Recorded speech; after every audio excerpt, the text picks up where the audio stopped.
Fishburn, and you're going to be soothing. Am I right? Am I right? Clearly, you're not quite ready yet, but we'll bear with you. Timekeeper, time, are you ready? Right Club audience, are y'all ready? Combatants, are you ready? Can everybody hear me? Yeah. Yeah.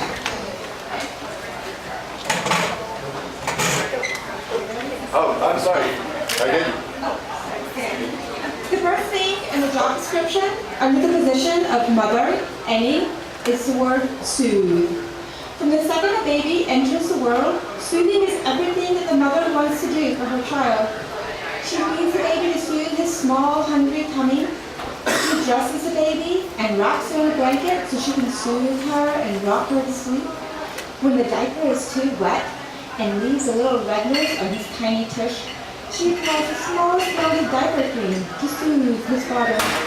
When I first became a mother, I heard my daughter cry. It was a loud, unfocused cry of a baby new to the world outside of the womb. No more warm amniotic fluid to cushion bumps. No more heartbeat from mom to thumpa, thumpa, thumpa, thumpa, constantly soothing the baby to sleep.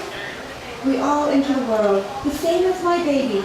Cold, naked, wet, hungry, and needing to be soothed. When a new mother takes a baby in her arms for the very first time, the first thing she does is soothe the baby. She cuddles the little bundle in her arms. She knows what to do. She holds the baby close. She kisses it. She strokes it. Rocks the baby in her arms, and as it begins to move at her breast, she feeds the baby. Every time my baby cried, I soothed her. As she grew bigger and bigger, older and more mature, she did not need to be soothed every single time she cried. Nevertheless, I still jump up to soothe her. The second her face wrinkles up before she cries, even though at 9 years old, she doesn't need me to soothe her after every bump and scrape. Fathers can soothe too. They may soothe many a scraped up knee on the playground. A father sees his child fall off his scooter. The rough sidewalk rips up the skin, like running a block of cheese over a grater.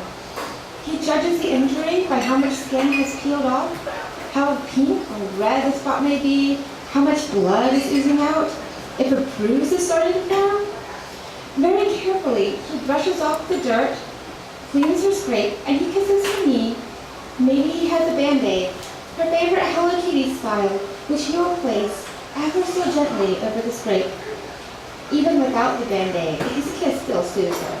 It calms her little heart, which is beating so rapidly in fear and anxiety after the accident. He gives her a great big hug and he helps her to her feet. And then he sends her back off to play again. Soothe. It's a sweet, soft word. Everyone wants to be soothed. It reminds you of how you felt as a baby. As a child, when the world didn't seem to be burning and falling down all around you, we want to be soothed when life is hard. Just like when our mothers soothed us when we were little. I remember the first time my mom soothed the burn in my hand. We were making pancakes, and the back of my hand touched the edge of the pan for just a split second when I turned the pancake over. I pulled my hand back quickly, and tears welled up in my eyes as pain shot through it. My mother calmly brought me to the sink. She turned on the water, nice and cool, and had me hold my hand under the running water to soothe the burn. Then she went back to the stove and finished cooking pancakes for us. It was such a simple way to soothe. Water still soothes me. It washes away the stress of life, one bubble bath at a time, one trip to the beach at a time. The beach can also soothe you, your mind, your body, and your soul. You walk along the smooth, damp sand in the early morning hours as the sun slowly rises over the horizon. Maybe you go on a run to soothe your spirit. You feel the cool breeze rush past as your feet hit the earth. Thud, thud, thud, thud, thud. Fists pumping at your sides, pushing your blood through your body, sweating out your toxins as you soothe both body and mind. We all have our own unique ways to soothe us after emotions after a rough day. We can numb the pain with video games or primetime TV. Maybe you prefer to read a book to soothe yourself. Escape into a fictional world where everything turns out right in the end. Or feel better about your own misfortunes by reading about a hero where the world is always against them, always trying to burn itself down as the hero searches to the end of the earth for the soothing balm of peace? Sometimes you might have a secret garden in your life, filled with beautiful plants in soothing hues, colors, and soft shapes like those of a hydrangea, dripping with muted tones and dewdrops. You can sit on a bench in your garden or on a rocking chair on your breezy front porch and catch the heavily intoxicating and sweet aroma of the nearby magnolia trees floating into your nose, soothing over the bad bumps of your day, the tense, edge-of-your-seat plotline that races like a ravenous wolf through your favorite book, the sad, depressing news in your newspaper as it rustles gently in the breeze. The connection to the natural world is such a soothing treatment for all the bad bumps of your day.